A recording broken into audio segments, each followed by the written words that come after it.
Even as a judicial inquiry ordered by the Prime Minister Mr. Devagowda begins its probe into the disaster, experts are looking at various theories that could have caused the tragedy.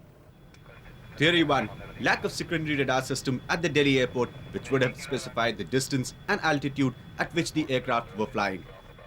The radar which we have today in Delhi is a primary radar, and it's a fairly old one, probably installed somewhere in 70s. I believe 73 or so, roughly about. Exact data I'm not aware right now.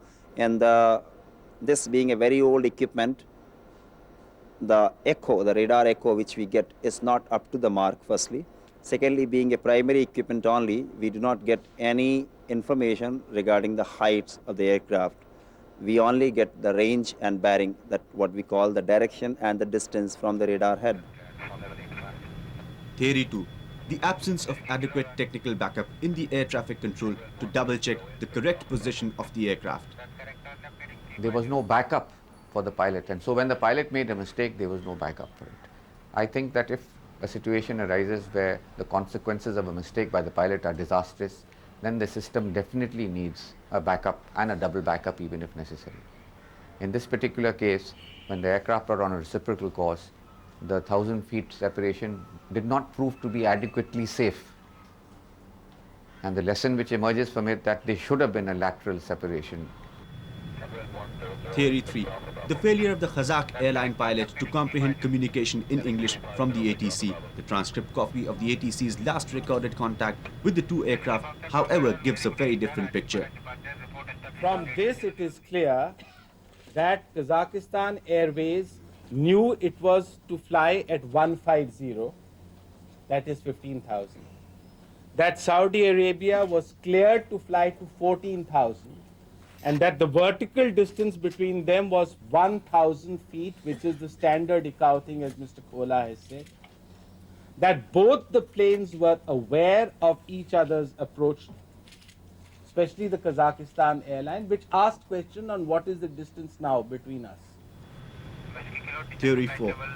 The possible error on the part of the Kazakh air crew in converting the flight altitude calibration from feet into meters following the instructions to descend. Especially the aircraft which are coming into India or going out of India from the CIS countries. We have little trouble with them. Earlier also, it has been on record as such.